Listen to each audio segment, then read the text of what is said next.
The Selfish Giant by Oscar Wilde. Every afternoon, as they were coming from school, the children used to go and play in the giant's garden. It was a large, lovely garden, with soft green grass. Here and there over the grass stood beautiful flowers like stars, and there were 12 peach trees that in the springtime broke out into delicate blossoms of pink and pearl, and in the autumn bore rich fruit. The birds sat on the trees and sang so sweetly that the children used to stop their games in order to listen to them. "How happy we are here!" they cried to each other. One day the giant came back. He had been to visit his friend, the Cornish ogre, and had stayed with him for 7 years. After the 7 years were over, he had said all that he had to say, for his conversation was limited, and he determined to return to his own castle. When he arrived, he saw the children playing in the garden. "What are you doing here?" he cried in a very gruff voice, and the children ran away. "My garden is my own garden," said the giant. "Anyone can understand that, and I will allow nobody to play in it but myself." So he built a high wall all round it, and put up a notice board: "Trespassers will be prosecuted." He was a very selfish giant. The poor children had now nowhere to play. They tried to play on the road, but the road was very dusty and full of hard stones, and they did not like it. They used to wander round the high wall when their lessons were over, and talk about the beautiful garden inside. "How happy we were there," they said to each other. Then the spring came, and all over the country there were little blossoms and little birds. Only in the garden of the Selfish Giant it was still winter. The birds did not care to sing in it, as there were no children, and the trees forgot to blossom. Once a beautiful flower put its head out from the grass, but when it saw the notice board it was so sorry for the children that it slipped back into the ground again and went off to sleep. The only people who were pleased were the snow and the frost. "Spring has forgotten this garden," they cried, "so we will live here all the year round." The snow covered up the grass with her great white cloak, and the frost painted all the trees silver. Then they invited the North Wind to stay with them, and he came. He was wrapped in furs, and he roared all day about the garden and blew the chimney pots down. "This is a delightful spot," he said. "We must ask the hail on a visit." So the hail came. Every day for 3 hours he rattled on the roof of the castle till he broke most of the slates, and then he ran round and round the garden as fast as he could go. He was dressed in gray, and his breath was like ice. "I cannot understand why the spring is so late in coming," said the Selfish Giant, as he sat at the window and looked out at his cold white garden. "I hope there will be a change in the weather." But the spring never came, nor did the summer. The autumn gave golden fruit to every garden, but to the giant's garden she gave none. "He is too selfish," she said. So it was always winter there, and the north wind and the hail and the frost and the snow danced about through the trees. One morning the giant was lying awake in bed when he heard some lovely music. It sounded so sweet to his ears that he thought it must be the king's musicians passing by. It was really only a little linnet singing outside his window, but it was so long since he had heard a bird sing in his garden that it seemed to him to be the most beautiful music in the world. Then the hail stopped dancing over his head, and the north wind ceased roaring, and a delicate perfume came to him through the open casement.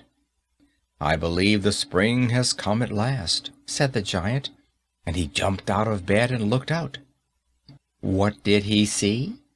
he saw a most wonderful sight. Through a little hole in the wall, the children had crept in, and they were sitting in the branches of the trees. In every tree that he could see there was a little child, and the trees were so glad to have the children back again that they had covered themselves with blossoms and were waving their arms gently above the children's heads. The birds were flying about and twittering with delight, and the flowers were looking up through the green grass and laughing. It was a lovely scene, only in one corner it was still winter. It was the farthest corner of the garden, and in it was standing a little boy. He was so small that he could not reach up to the branches of the tree, and he was wandering all round it crying bitterly. The poor tree was still covered with frost and snow, and the north wind was blowing and roaring above it. "Climb up, little boy," said the tree, and it bent its branches down as low as it could, but the boy was too tiny, and the giant's heart melted as he looked out. "How selfish I have been," he said. "Now I know why the spring would not come here. I will put that poor little boy on the top of the tree, and then I will knock down the wall, and my garden shall be the children's playground for ever and ever." He was really very sorry for what he had done. So he crept downstairs and opened the front door quite softly, and went out into the garden. But when the children saw him, they were so frightened that they all ran away, and the garden became winter again. Only the little boy did not run, for his eyes were so full of tears that he did not see the giant coming. And the giant stole up behind him, and took him gently in his hand, and put him up into the tree. And the tree broke at once into blossom, and the birds came and sang on it, and the little boy stretched out his 2 arms and flung them round the giant's neck and kissed him. And the other children, when they saw that the giant was not wicked any longer, came running back, and with them came the spring. "It is your garden now, little children," said the giant, and he took a great axe and knocked down the wall, and when the people were going to market at 12 o'clock, they found the giant playing with the children in the most beautiful garden they had ever seen.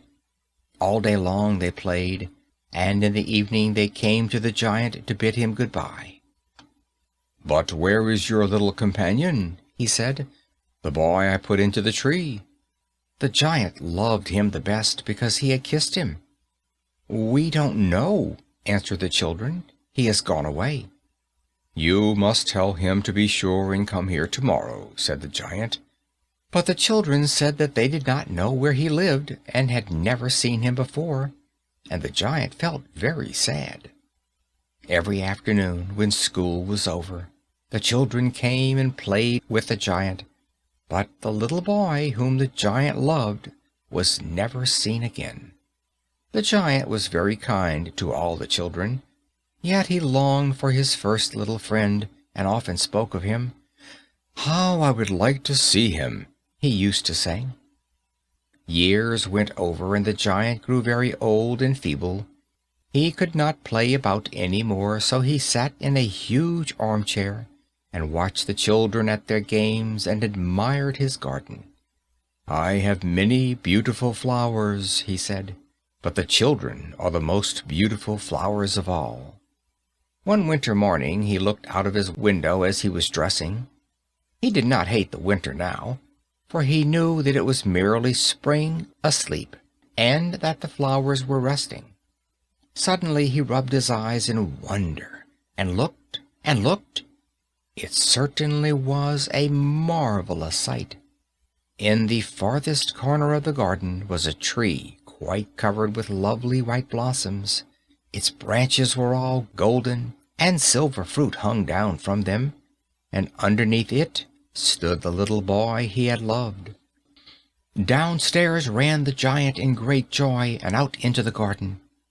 He hastened across the grass and came near to the child, and when he came quite close, His face grew red with anger, and he said, "Who hath dared to wound thee?" For on the palms of the child's hands were the prints of 2 nails, and the prints of 2 nails were on the little feet. "Who hath dared to wound thee?" cried the giant.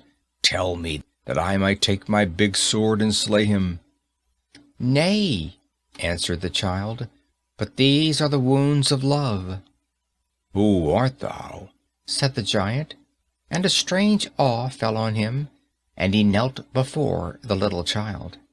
And the child smiled on the giant and said to him, "You let me play once in your garden. Today you shall come with me to my garden, which is Paradise." And when the children ran in that afternoon, they found the giant lying dead under the tree, all covered with white blossoms. End of The Selfish Giant.